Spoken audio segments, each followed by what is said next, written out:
Ano sir, engage po muna kami. Mag-hi lang. Gandang araw sa kanila lahat. Kiko Pangilinan ito. We're live on TikTok and we're live on Facebook. And sana mag-hydrate kayo ha, dahil sobrang init ngayon, lalo na dito sa Metro Manila at mga karating na mga bayan. Pati sa Northern Luzon, sobrang init. So mag-iingat lahat, mag-hydrate para maiwasan ang heat stroke. Kumusta na sa inyo lahat dyan? Hello to our TikTokers. Si Kiko Pangilinan ito. Abangan ko lang para bigyan natin ng chance ang iba pa, ng mga viewers natin na mag-join in at sumama sa ating TikTok Live at Facebook Live para sa mahalagang mensahe na may kinalaman sa ating eleksyon, proseso ng halalan sa ating bansa. So, anytime sasabihan ako na pwede na tayo mag-umpisa, I can start our TikTok live session and Facebook live session.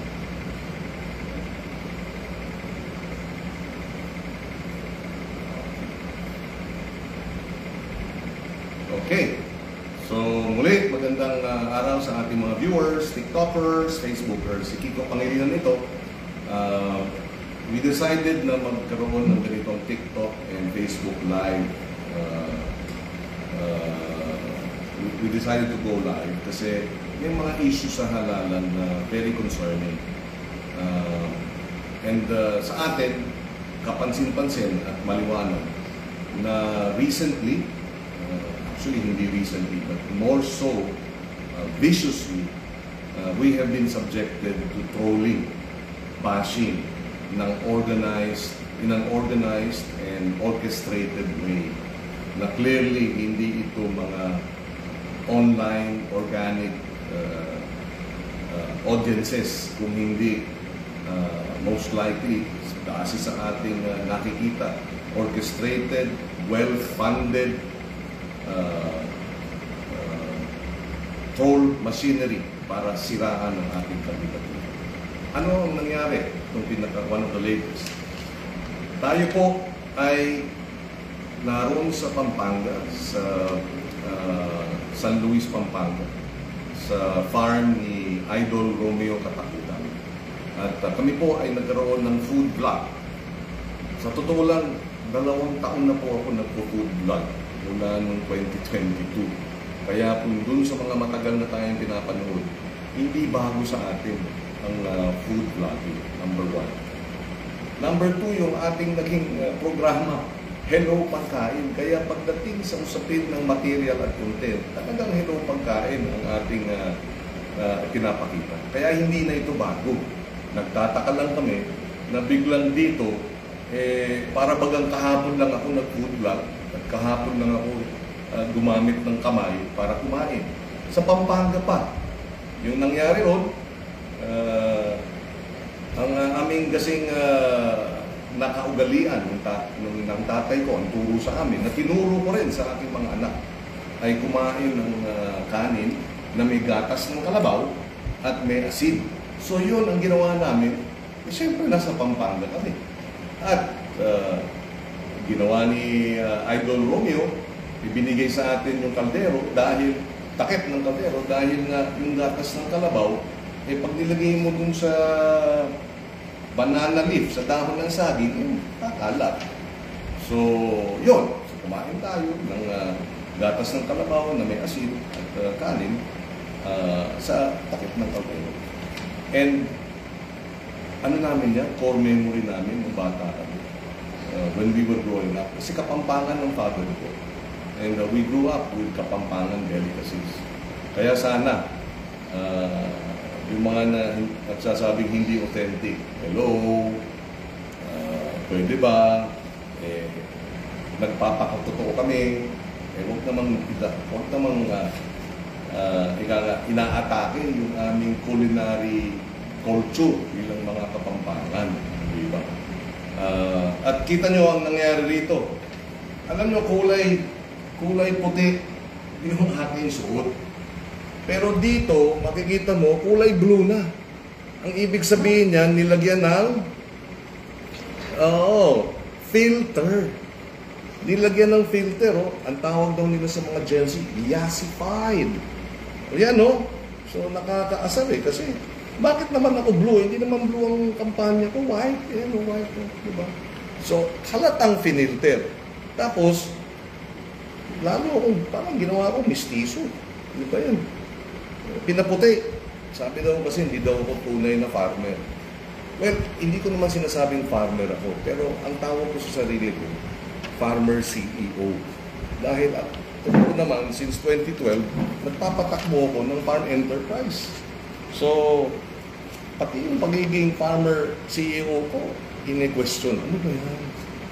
12 years na kung ginagawa ito. Tanungin na lang sa mga kababayan namin dyan sa Alfonso. Tama na yung pagsisinungaling. Ha? Ito pa, kinakalat sa social media. Ha? Talagang mukhang maliwanag na ito ay orchestrated at well-funded. Bakit? Diba? Iisa ang video, pareho ang content, tapos same time, parehong oras ina-upload, tapos pareho yung caption. Hindi ba orchestrated yan? Di ba?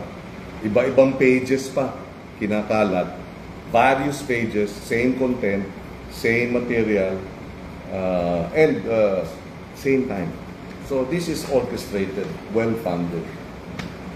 Ang information din ay boosted itong mga accounts na ito, itong mga uploads na ito. Nung kami nasa Cebu, doon pa sa Cebu, dinirekta, mga Cebu accounts, dinirekta itong mga pages na ito. So talagang sinusundan tayo. Kaya ito'y nakakalungkot. Dahil simpleng pagpunta, gumawa ng food vlog, dahil ginagawa na natin ng mahigit 2 taon, ay ngayon ay ginawang paninira. Sabi ko nga, bakit mas importante? Hindi pala ako, nakita ko, sabi ng isang nag-comment. Yung nag-comment, organic. Sabi niya, bakit ganun? Yung kumakain sa kaldero, malaking issue. Pero yung mga kandidatong kurakot, di ba, hindi ginagawang issue. Di ba? Sana naman, mapag-isip-isip tayo. At ito pa ang ebidensya na maliwanag na ito ay organized trolling. Dahil, saan ka nakakita? Ang mga pangalan ng mga nag-comment na laughing emoji, di ba? Mga taga-Vietnam. Ayan, saan ka nakakita? Lam Huy Long, Tien Lam. Again, clearly, fake. Clearly, this is trolling. This is paid. Bakit magiging interesado ang mga taga-Vietnam sa kampanya natin? Di ba? So, maliwanag dito. Yung kasinungaling, kasing paninira at pagsisinungaling. Pati yung mga accounts, mga hindi tunay na accounts, kasinungalingan din. Di ba? So talagang nakakalungkot ito. Ang appeal natin unang-una dun sa mga kandidato na nasa likod nito. Maliwanag mga kandidato ito. Sana gastusin na lang ninyo para ipakilala ang sarili nyo at ipalabas ang inyong mga nagawa. Ang inyong resibo. Baka siguro wala kayong mailabas. O kaya masyadong kayong desperado na manalo na kailangan po niyang gastusan ng malaking halaga ang paninira sa mga kapwa ninyong kandidato. Tama na.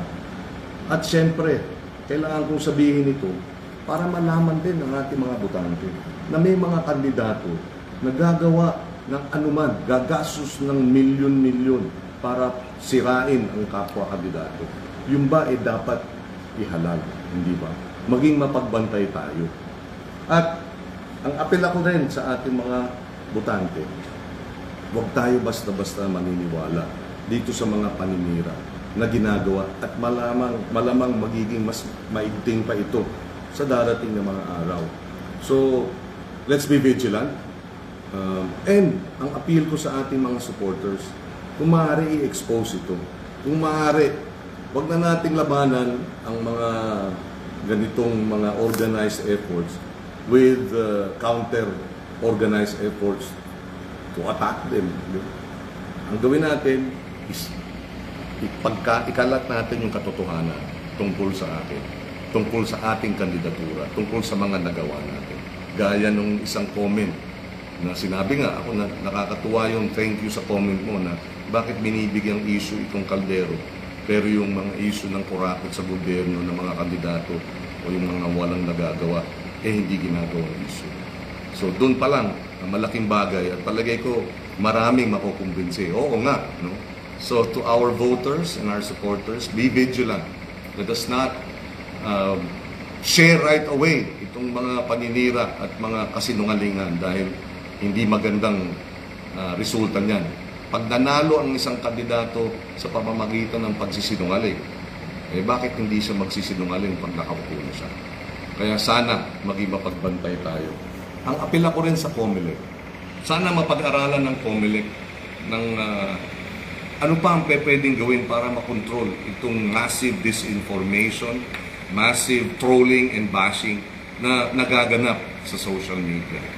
Alam ko, meron kayong ginagawa tulad ng show cause letters dun sa mga inappropriate, di ba, remarks, commentary, di ba, lewd, inappropriate remarks directed at the candidates. Okay yan. We agree with that. Kailangan talagang managot at maging responsable tayo. Pero ito, wala pa rin akong sagot sa tanong ko, no, anong gagawin ng COMELEC dito? Sana may magawa na bigyan ng warning o kaya ay umapela sa Facebook at sa TikTok na umaksyon at kumilos dito sa mga paninira na nangyayari sa mga platforms na ito, ang mga kasinungalingan. Maybe COMELEC can sit down with Meta, sit down with TikTok, and come up with a memorandum of agreement of some sort so that between now and the election campaign day, that there will be coordination and cooperation in addressing disinformation, bashing, and trolling online. Sana may mangyari ron. Chairman Garcia, we appeal for some sort of coordination and cooperation between the social media platforms and the giants, diba, of digital media and the Commission on Elections. Yun na lamang po, si Kiko Pangilinan po. Maraming salamat sa inyong oras at naway, let's focus on mga katotohanan, yung mga resibo, doon tayo tumutok para yung mga mahahalal mayroong background at may experience at qualified. Hindi po ba? Uulitin ko dun sa mga kandidato na gumagas para magsinungaling at siraan ng inyong kapwa kandidato. Tama na. Ha? Please, diba? Patas lang ang laban. Gastusan na lang ninyo para pabanguhin ninyo yung sarili nyo. Diba? Ilabas ninyo yung track record ninyo, yung resibo ninyo, kaysa sa itong naninira ng kapwa kandidato. Maraming salamat. Kiko Pangilinan po. Magandang araw sa kanila.